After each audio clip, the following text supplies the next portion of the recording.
আমার স্নেহের ছাত্রছাত্রীরা, আজকে আমরা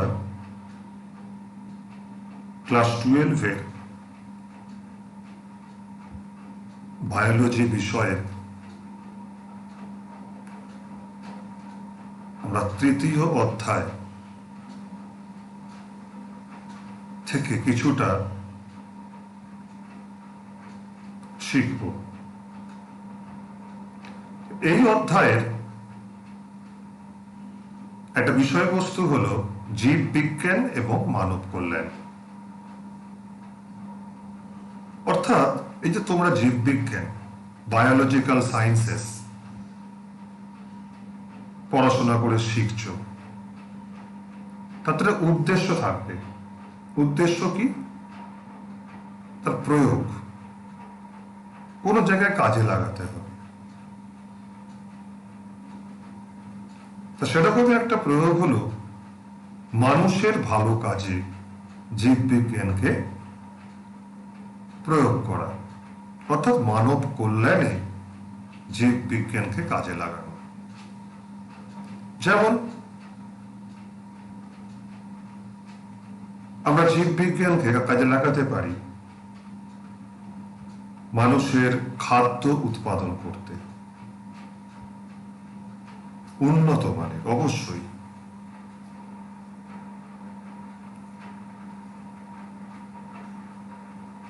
রোগের চিকিৎসায়, ওষুধ প্রস্তুত করতে,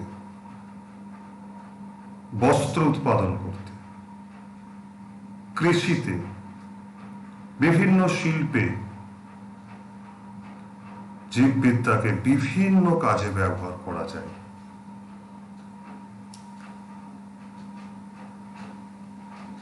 তা সেরকম মানব কল্যাণে জীববিজ্ঞানের প্রয়োগের একটা বিষয়বস্তু হলো খাদ্য উৎপাদনে উন্নতি সাধন। বিষয়টা কি এটা ভেবে দেখো। পৃথিবীতে মানুষের সংখ্যা আজ কত বেড়ে গেছে, আরো বাড়বে। আজ সারা বিশ্বে মানুষের সংখ্যা প্রায় 800 কোটির বেশি।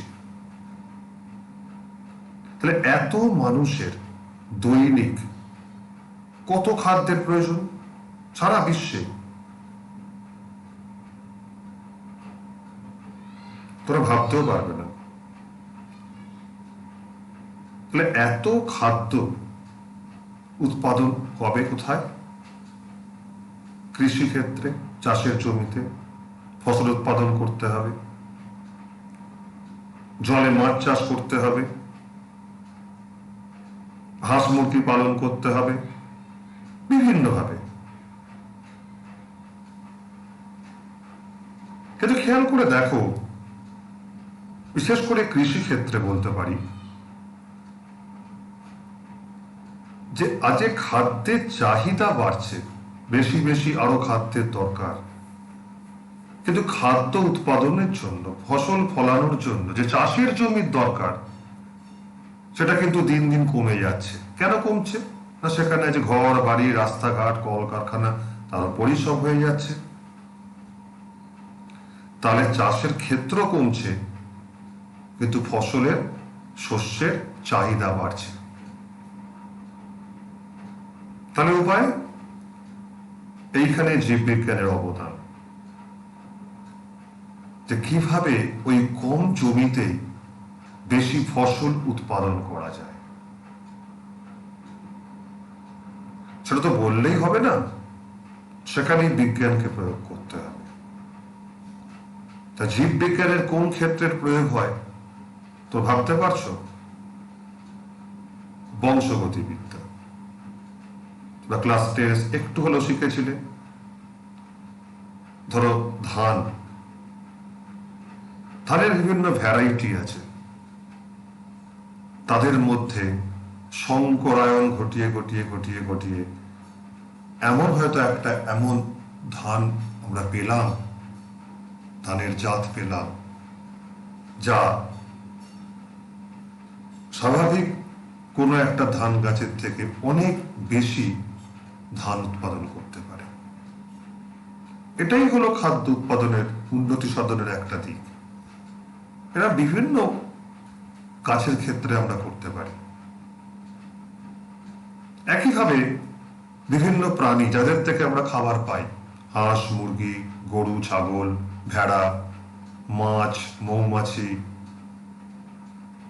এদের থেকেও আমরা যে সমস্ত খাদ্য পাই, কি করে তার পরিমাণ বৃদ্ধি, তার গুণগত মান বৃদ্ধি করা যায়, সেখানেও কিন্তু জীববিজ্ঞান তার অবদান রেখেছে।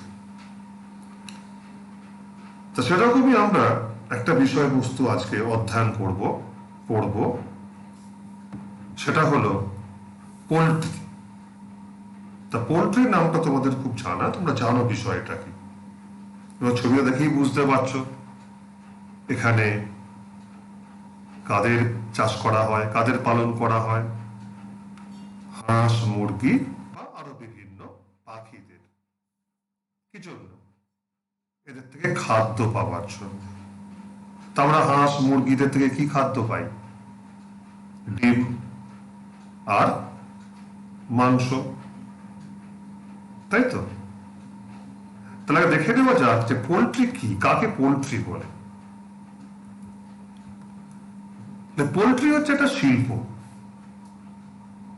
যেখানে খাদ্য উৎপাদনকারী, মেনলি মাংস আর ডিম, এবং অবশ্যই এগুলো বিক্রি করলে অর্থ উপার্জন হয় যারা এগুলো চাষ করে। এইরকম অর্থনৈতিক গুরুত্বপূর্ণ পাখিদের পালনকেই বলা হচ্ছে পোল্ট্রি। তাহলে যে শিল্পে খাদ্য উৎপাদনকারী এবং অর্থনৈতিকভাবে গুরুত্বপূর্ণ পাখি, তাদের পালন করা হয়। একদম সেই ডিম ফোটা থেকে ছোট ছোট পাখি ছাড়া জন্মায়, তাদের বড় করা, তাদের থেকে ডিম পাওয়া, তারা বড় হয়ে গেলে খাদ্যযোগ্য হলে বাজারে বিক্রি করা মাংসের জন্য, এই পুরো বিষয়টাকে একসঙ্গে বলা হচ্ছে পোল্ট্রি। এমনকি যদি পাখিগুলো কোনো রোগে আক্রান্ত হয়, তাদের চিকিৎসা করা, সবকিছু নিয়েই কিন্তু পোল্ট্রি। ঠিক আছে? তা দেখে নিই আমরা পোল্ট্রিতে কোন কোন পাখিদের চাষ করা হয়, যাদের আমরা পোল্ট্রি পাখি বলি। তা পোল্ট্রিতে প্রধানত চাষ করা হয় মুরগি, হাঁস, এই দুটো পাখির সব থেকে বেশি চাষ হয় সারা পৃথিবীতে। এছাড়াও বর্তমানে আরো কিছু পাখির চাষ করা হচ্ছে পোল্ট্রিতে মাংস এবং ডিম পাওয়ার জন্য, যেমন টার্কি, এই পাখিটা, ময়ূর চেনোই তোমরা সবাই, রাজহাঁস সেটাও চেনো, কোয়েল নাম শুনেছ, ছবি নেই এখানে, ফেজেন্ট, এই যে এইটা। তা এইরকম বিভিন্ন পাখিদের সারা পৃথিবীতে চাষ করা হয়, এগুলোকে পোল্ট্রি পাখি বলা হয়। তার মধ্যে প্রধান মুরগি আর হাঁস। মুরগি সব থেকে বেশি পালন করা হয় পোল্ট্রিতে। ঠিক আছে? নেক্সট, তাহলে আমরা সেই আজকে ফার্স্ট মুরগি পালন সম্পর্কেই পড়ব, কিভাবে পোল্ট্রিতে মুরগি পালন করা হয়। তার আগে একটা ধারণা করো যে হাঁস মুরগিদের কেন চাষ করা হচ্ছে, এবং এই চাষটা কিন্তু পুরো বিজ্ঞানসম্মত। হাঁস মুরগি তো মানুষ আগেও পালন করত, যে সমস্ত হাঁস মুরগি মানুষ আগে পালন করত, সেই সব মুরগি বা হাঁস থেকে বছরে কত ডিম পাওয়া যেত? একটা হাঁস বা মুরগি থেকে মাত্র 30-40টা ডিম পাওয়া যেত, বড় জোর। তাতে বলতো আজকে মানুষের সংখ্যা যা বেড়েছে, তাতে এইভাবে যে একটা মুরগি সারা বছরে 30-40টা করে ডিম দেয়, মানুষ ডিম খেতে পাবে তো? আর ডিমের মতো পুষ্টিকর প্রোটিনযুক্ত খাদ্য, বা আগে যে সমস্ত হাঁস মুরগিদের পালন করা হতো, একটা হাঁস বা মুরগি বড় হতে 1.5-2 বছর লেগে যেত। তাহলে তাদের মাংস খেতে গেলে এতদিন পালন করতে হবে, কত খরচ। কিন্তু এতদিন পর বিক্রি করে কত টাকা উপার্জন করতে পারবে চাষি? এক তো দেরি, তারপরে লাভ কম। তাই কোথাও খেতে পাবো না আমরা। এই যে আমরা এখন মুরগির মাংস খাই, যখন খুশি খাই, কত খাই, খেতেই পেতাম না যদি এইভাবে একটা হাঁস মুরগি এতদিন ধরে বড় হতো। আজকে এই যেটা শিখছো বিষয়বস্তুটা এইটাই মাথায় রাখবে, যে কিভাবে অল্প সময়ের মধ্যে এই পাখিগুলোর থেকে অনেক অনেক বেশি ডিম সংখ্যায় পাওয়া যায়, বা বেশি পরিমাণ মাংস অল্প সময়, বেশি পরিমাণ মাংস অল্প সময় মানে কিভাবে সেই হাঁস মুরগিটা ডিম ফুটে বেরোনোর পর অল্প দিনে বড় হয়ে যায়, সেগুলো শিখবো। তা যেটা আমরা বলছিলাম যে আগে যে সমস্ত হাঁস মুরগিদের মানুষ পালন করত, সেগুলো ওয়াইল্ড, একদম বুনো। তার আগে তাদের বনেই চড়ে বেড়াতো, সেখান থেকে মানুষ তাদের নিয়ে এসে গৃহপালিত করেছে। তো এইরকম হাঁস মুরগিদের বলা হয় বুনো। আমরা কিছু বুনো মুরগির সঙ্গে পরিচিত হই। দেখো, বুনো মুরগি এটা দেখছো, আমরা প্রায় দেখতে পাই, আমাদের এখানে দেখা যায়, এখনো দেখা যায়, লোকে বাড়িতে পোষে, গ্রামের থেকে গেলে দেখতে পাওয়া যায়। কি নাম? লাল জংলি মুরগি। লাল জংলি মুরগি এইগুলো, এটা মোরগ, এটা মুরগি। গ্যালাস, গ্যালাস বিজ্ঞানসম্মত না। এবং এইটা আর একটা বুনো মুরগি, সিংহলি জংলি মুরগি, শ্রীলঙ্কায় পাওয়া যায় সিংহলি জংলি মুরগি, গ্যালাস ল্যাফাইটি। এই জংলি মুরগিটার নাম ধূসর জংলি মুরগি। ধূসর জংলি মুরগি, এর নাম গ্যালাস সোনেরাটি। গ্যালাস সোনেরাটি। এটার নাম জাভা জংলি মুরগি, এর নাম গ্যালাস ভ্যারিয়াস। এটা তোমরা কিছু জংলি মুরগিকে চিনলে। এখন এদের থেকে বেশি ডিমও পাওয়া যায় না। এরা বড় হতে, ডিম ফুটে বড় হতে, মানে খাদ্যযোগ্য হতে অনেক দিন সময় নেয়। তো জীববিজ্ঞানীরা কি করেছেন, এই রকম বিভিন্ন মুরগি, জংলি মুরগি, তাদের মধ্যে হয়তো এর সঙ্গে এর সংকরায়ন, বা এর সঙ্গে এর, বা এর সঙ্গে এর করে করে মুরগির বিভিন্ন জাত তৈরি করেছেন। এতে বিভিন্ন দেশে বিজ্ঞানীরা এরকম করেছেন, এবং করে দেখা গেছে যে এই সংকরায়নের ফলে যে নতুন জাতের মুরগিগুলো জন্মায়, তারা কিন্তু তাদের কেউ কেউ, সবাই বলবো না, কেউ কেউ হয়তো ডিম ফুটে বেরোনোর পর 2 মাসে বড় হয়ে যায়, খাবার যোগ্য হয়ে যায়। আবার কোনো মুরগি হয়তো এরকম সংকরায়নের ফলে এমন মুরগি জন্মায় যে মুরগি বছরে 150-200 ডিম পারে। অর্থাৎ তাদের থেকে আমরা অনেক বেশি বেশি খাদ্য পাই। ঠিক আছে, এগুলোকে আমরা বর্তমানে বলি মুরগির উন্নত জাত। এদের আমরা বলি মুরগির ব্রিড। ব্রিড বলি, মুরগির ব্রিড বলি। যে ব্রিডগুলো তৈরি করা হয় এরকম বিভিন্ন জংলি মুরগির একের সঙ্গে আর একের সংকরায়ন ঘটিয়ে ঘটিয়ে। বোঝা গেছে? ফার্স্ট এসো আমরা কিছু এরকম মুরগির উন্নত ব্রিড বা জাত সম্পর্কে চিনি বিভিন্ন দেশে। দেখো, ফার্স্ট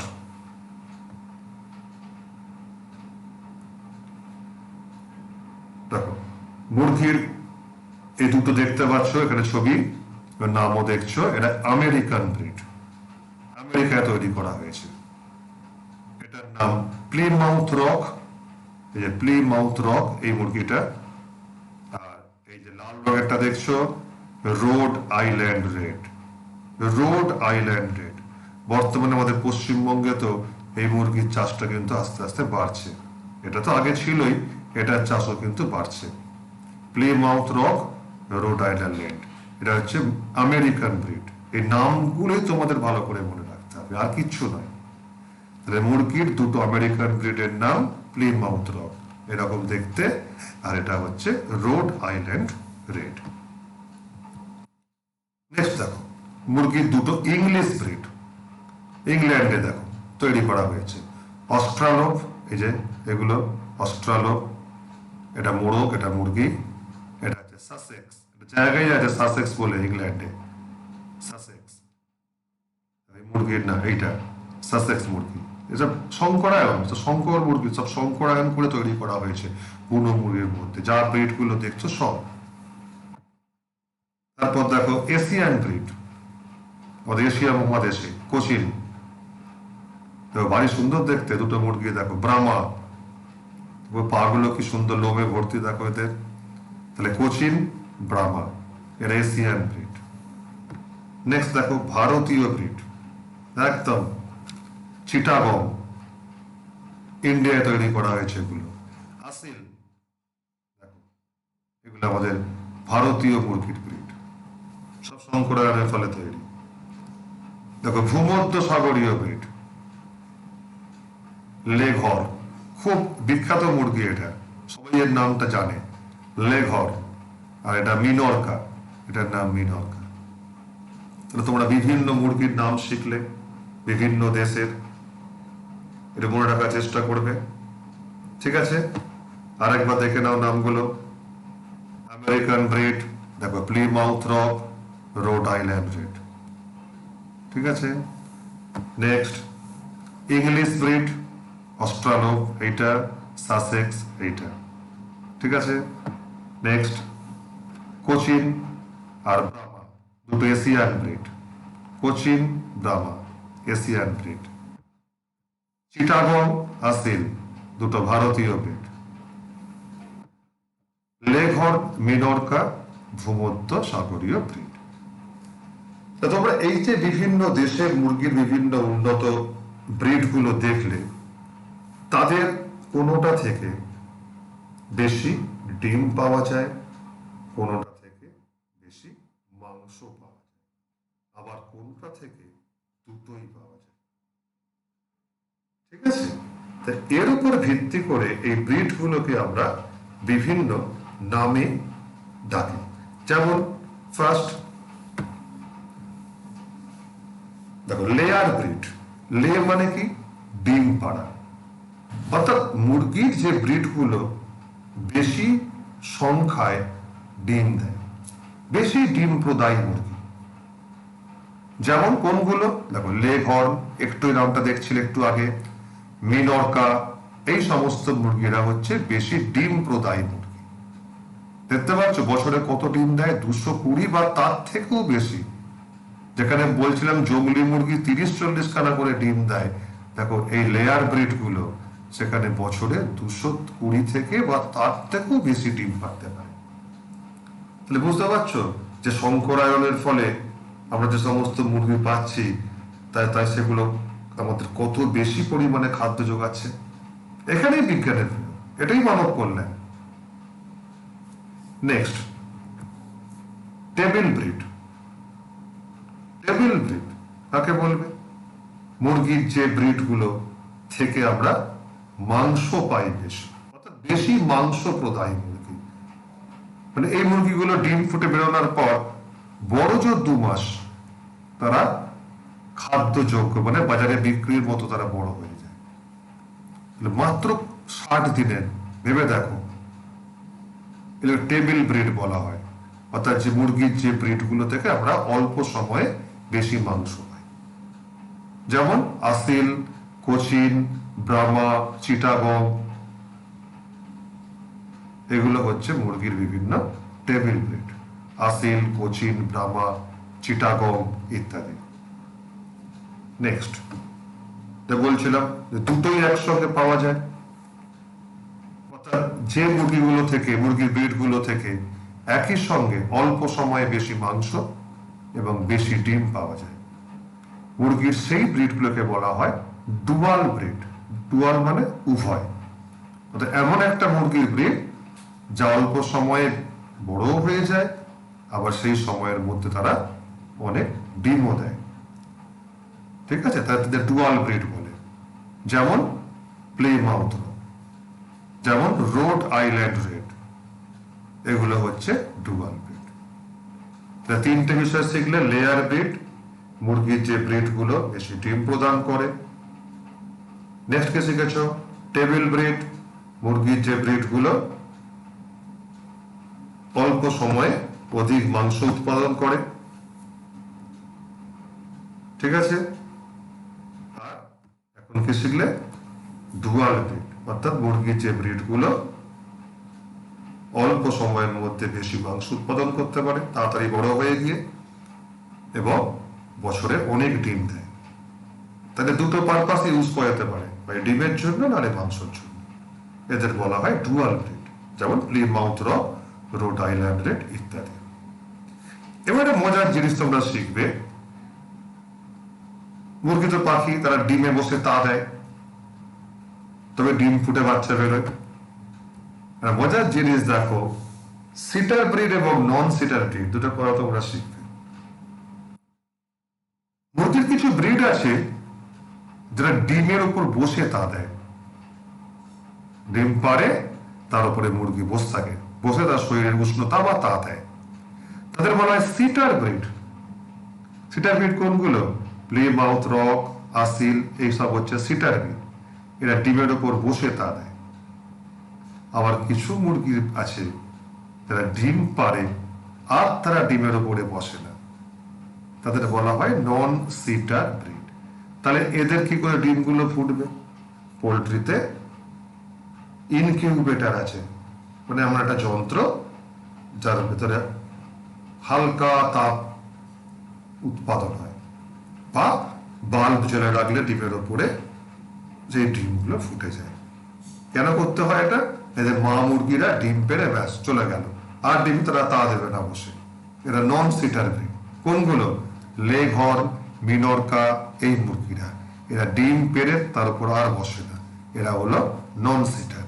আর প্লিমাউথ রক, আসিল, এরা ডিম পেড়ে ডিমের উপর বসে তা দেয়, এরা হলো সিটার ব্রিড। ক্লিয়ার? এরপর আমরা দেখব মুরগির কিছু রোগ সম্পর্কে।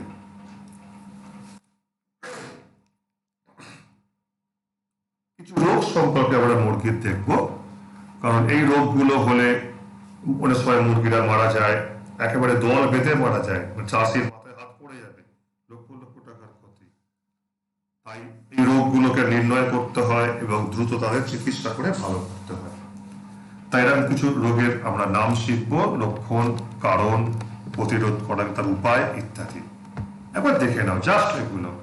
যেমন নাম্বার 1, রানীক্ষেত নামে একটা রোগ হয় মুরগিতে। তার কারণ কি? ভাইরাস ঘটিত রোগ। কি হয় এই রোগে? মুরগিদের রোগের লক্ষণটা দেখো, শ্বাসকষ্ট হয়, ডানা আর পায়েতে পক্ষাঘাত হয়, প্যারালিসিস হয়, আর শরীরে কাঁপুনি আসে, কাঁপতে কাঁপতে শরীরে প্যারালিসিস হয়ে যায়। কোথায়? ডানা আর পায়ে, তার সঙ্গে তীব্র শ্বাসকষ্ট। কোনো চিকিৎসা নেই, হলে মরে যাবে মুরগিগুলো। কেন? না, ভাইরাস ঘটিত রোগ, কোনো চিকিৎসা হয় না। উপায় একমাত্র এই রোগ হবার আগে যখন মুরগিদের পালন করা হয়, সপ্তাহে একবার করে মোট 2 বার রানীক্ষেত রোগের টিকা দিতে হবে। সব থেকে ভালো হচ্ছে এটা ভ্যাকসিন, মানে রোগ হবার আগে তাকে আটকাও ভ্যাকসিন দিয়ে। নেক্সট হচ্ছে বার্ড ফ্লু, খুব তোমাদের জানা নাম বার্ড ফ্লু। এখন মানুষেরও হচ্ছে মুরগি ছেড়ে, এর কারণ ভাইরাস, কি নাম? H5N1। H5N1 এই ভাইরাসের জন্য মুরগিদের বার্ড ফ্লু হয়। কি হয়? অ্যাকিউট শ্বাসকষ্ট, তীব্র শ্বাসকষ্ট হয় এবং মৃত্যু, কোনো ট্রিটমেন্ট নেই। হলে সে মুরগিগুলো মরে যাবে, দলে দলে মরে যাবে, এত ইনফেকশাস। তখন কি করা হবে? আক্রান্ত মুরগিকে তাড়াতাড়ি বাকিদের থেকে আলাদা করে মাটিতে পুঁতে ফেলতে হবে, না হলে সে পুড়িয়ে ফেলতে হবে। এটাই একমাত্র প্রতিকার। নেক্সট হচ্ছে কোড়াইজা, মুরগির আর একটা রোগ। এই রোগের জন্য দায়ী হচ্ছে ব্যাকটেরিয়া। এতে মুরগির কি হয়? চোখ বন্ধ হয়ে যায়, নাক দিয়ে সর্দি বেরোয়, এই যে আঠালো পদার্থ, যারা মানুষেরা ওদেরও হয়। আর যেহেতু ব্যাকটেরিয়া ঘটিত রোগ, এই রোগের ট্রিটমেন্ট আছে, প্রতিরোধ করা যায়। কি? স্ট্রেপ্টোমাইসিন অ্যান্টিবায়োটিক ওষুধ ঠিক মতো খাওয়ালে ভালো হয়ে যায়। নেক্সট, তারপরে রোগ ফাউল কলেরা। কলেরা মানুষের যেমন কলেরা হয়, পাতলা পায়খানা বারবার, মুরগিদেরও হয় ফাউল। ফাউল মানে মুরগি। ফাউল কলেরা রোগের কারণ এও ব্যাকটেরিয়া। বারবার জলের মতো হালকা হলুদ রঙের মল ত্যাগ করে এবং লাস্টে অবসন্ন হয়ে পড়ে, মরে যেতেও পারে। যেহেতু এটাও সেই ব্যাকটেরিয়াজনিত রোগ, তাহলে এরও ট্রিটমেন্ট আছে, প্রতিরোধ করা যায়। সালফাথিওজোল এবং ক্লোরোস্টেন এই সমস্ত ওষুধগুলো খাওয়ালে সুফল পাওয়া যায়। এরপর নেক্সট হচ্ছে 5 নম্বর রোগ অ্যাসপারজিলোসিস। নাম শুনেই বুঝতে পারছো এটা ছত্রাক ঘটিত রোগ। অ্যাসপারজিলাস, এই বিষাক্ত ছত্রাক মুরগিতে সংক্রমণ করলে মুরগির অ্যাসপারজিলোসিস রোগ হয়। তাতে কি হয়, মুরগিদের লক্ষণটা কি? শ্বাসকষ্ট, মৃত্যু। কোনো বিশেষ চিকিৎসা নেই, সে মরে যাবে মুরগিগুলো, এবং একটা পোলট্রিতে হলে দলে দলে মরে যাবে। অ্যান্ড লাস্ট তোমরা জানবে কক্সিডিওসিস। এই রোগটার কারণ হচ্ছে প্রোটোজোয়া, এককোষী কোনো আদ্য প্রাণী। এতে মুরগির ঝিমুনি হয়, মলের সঙ্গে রক্ত বেরোয়। সোডিয়াম সালফামেটের ওষুধ দিলে সুফল পাওয়া যায়। তোমরা 6টা রোগের নাম শিখলে, দেখো তার মধ্যে রানীক্ষেত বার্ড ফ্লু ভাইরাস ঘটিত রোগ, কোরাইজা ফাউল কলেরা ব্যাকটেরিয়া ঘটিত রোগ, অ্যাসপারজিলোসিস ছত্রাক ঘটিত রোগ, কক্সিডিওসিস প্রোটোজোয়া ঘটিত রোগ। তোমাদের পরীক্ষাতে অনেক সময় শর্ট কোয়েশ্চেন দেয় যে মুরগির একটা ভাইরাস ঘটিত রোগের নাম হলো, বা ঘুরিয়ে দিল ফাউল কলেরা, মুরগির এই রোগের কারণ কি? অপশন দিল ভাইরাস, ব্যাকটেরিয়া, ছত্রাক, প্রোটোজোয়া। বলবে ব্যাকটেরিয়া। খুব ভালো করে মনে রাখবে কোন রোগটার কি কারণ। লক্ষণ প্রতিরোধের থেকেও মনে রাখবে কোন রোগের কি কারণ। তাহলে এই গেল আমাদের মোটামুটি মুরগি পালন সম্পর্কে। এবার আমরা ছোট্ট করে দেখে নিই হাঁস পালন সম্পর্কে। হাঁসও পালন করা হচ্ছে ওই তোমার ডিম আর মাংস উৎপাদনের জন্য, এবং বর্তমানে সংকরায়ন পদ্ধতিতে হাঁসেরও বিভিন্ন উন্নত জাতের ব্রিড তৈরি করা হয়েছে, যারা বেশি মাংস দেয় বা বেশি ডিম দেয়। দেখে নাও, দেখো বেশি ডিম প্রদায়ী হাঁস, যার মুরগি দেখছিলে, দেখো বেশি ডিম প্রদায়ী হাঁস, এরা বছরে অনেক ডিম দেয়। এই যেটার নাম খাকি ক্যাম্বেল, তো গায়ের রংটা খাকি পুলিশের জামার মতো, খাকি ক্যাম্বেল। এটার নাম ইন্ডিয়ান রানার। ইন্ডিয়ান রানার এই হাঁসগুলো। এই হাঁসটার নাম, সাদাটার নাম হচ্ছে বালি। দেখো ভারী সুন্দর দেখতে। তাহলে এগুলো সব হচ্ছে খাকি ক্যাম্বেল, ইন্ডিয়ান রানার, বালি। তোমাদের সব নামগুলো মনে রাখতে হবে। খাকি ক্যাম্বেল, ইন্ডিয়ান রানার, বালি, এগুলো হলো বেশি ডিম প্রদায়ী হাঁস।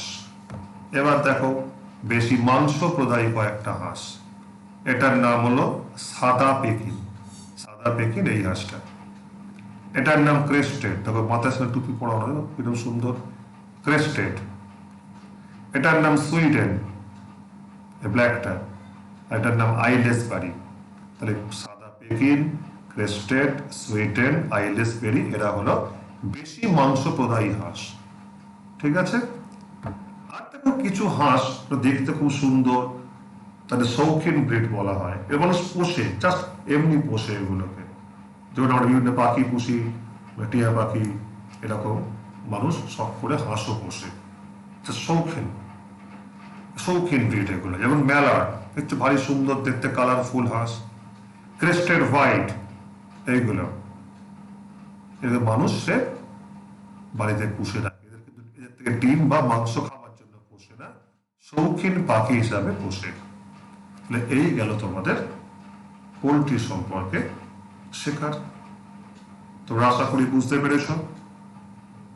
তাহলে পরবর্তী ক্লাসে আমরা খাদ্য উৎপাদনের উন্নতি সাধনের আরেকটি দিক সম্পর্কে জানব।